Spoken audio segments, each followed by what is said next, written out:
ए सरकार तो एथर सर आज्ञा देखु बीजेपी सरकार बीजेपी एथर केन्द्र भी बीजेपी एवं एठी ओडिशा भी सही बीजेपी एवं तो एथरक मूल पुछु हम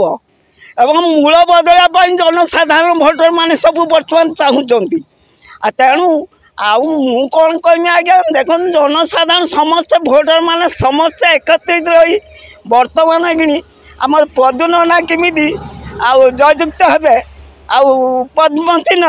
से मु धन्यवाद दूसरी एवं सबू भोटर मान भी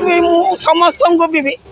कहूँ से समस्त आमर पदुनना को भोट दे जययुक्त करंतु आम बहुत खुशी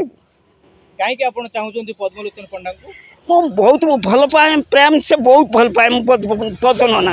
पदुनना वीर कर्मवीर ये ओडिशा कई जन्म ग्रहण करना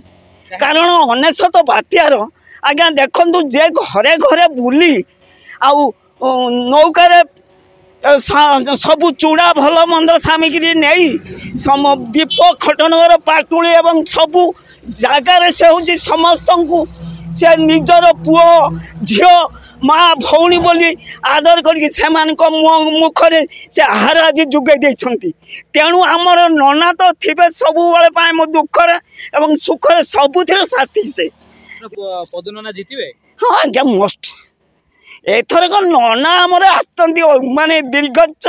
24 वर्ष है बीजेडी सरकार राजनीति कला किंतु आम जनसाधारण कौन सी गोटाए काम कले नहीं आज्ञा किंतु आमे आम नना आसना आम दुखी लोक भी दुख सुखर साथी हे सुखी लोक सुखर साथी हे किंतु ये बहुत धन्यवाद किंतु आमर नना दरकार एमपी आमर अभिमन्यु भाई अभिमन्यु भाई लोक किए अच्छा लोकप्रिय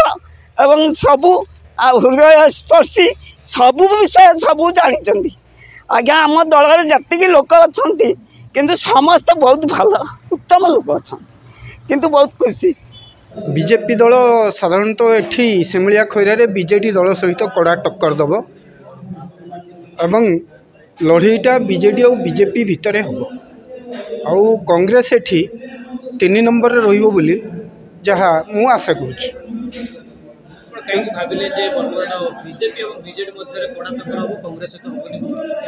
तार कारण होउची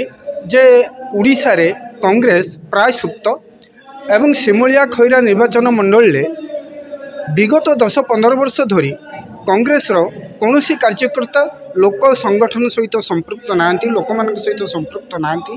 एबे जने युव चेहरा जदिओ आसीचंती से ए पर्यंत निम्न स्तर बा तल स्तर लोकंक सहित मिसी पारि नाहंती तेणु एठी आमर बीजेडी विधानसभा प्रार्थी थिले जड़े से भी मंत्री होते तांकर संगठन अच्छी एवं पद्मलोचन पंडा बीजेपी रु आसिला परे बीजेपी की से मध्य सिमुलिया खैरा संगठन को सुदृढ़ करिसंती तेणु यही दुई दल भितर लड़ई हम बीजेपी तार कैडर भित्तिक दल से मूलरू संगठन सिमुलिया खैरा तैयारी कर सारी ता छड़ा पद्मलोचन पंडा होउछंती सिमुलिया खैरार प्रकृत कर्मी कारण आज जदि सिमुलिया खैरा जहाँ किछि भी उन्नति होइछि ताहा पद्मलोचन पंडांकर अवदान पद्मलोचन पंडा को आपणकर पुरपल्लीर समस्ते पदु नना बोली जानिचंती एवं दीर्घ 40 वर्ष धरी से लोक मानक पई खटी आसीचंती साधारण सरपंच ठारू वार्ड मेंबर ठारू से मंत्री पद पर्यंत जाइचंती तेणु प्रत्येकटी लोक तांको चिन्हिचंती एवं जानिचंती तेणु सिमुलिया खैरा तांकर पर्सनल भोट अच्छी एवं दलीय भोट मध्य अच्छी तेणु ज्योति प्रकाश पाणिग्राही समर्थक आमको समर्थन करंतु किंबा न करंतु से बीजेपी किसी फरक पड़ो ना आ बीजेपी एथर निश्चित भाव में जीत तेबे मु आशा करुच्ची पद्मलोचन पंडा मिनिमम 30 ରୁ 40 हजार अधिक भोट्रे सिमुलिया खैरारू निर्वाचित हे अधिक भोट पाइबे।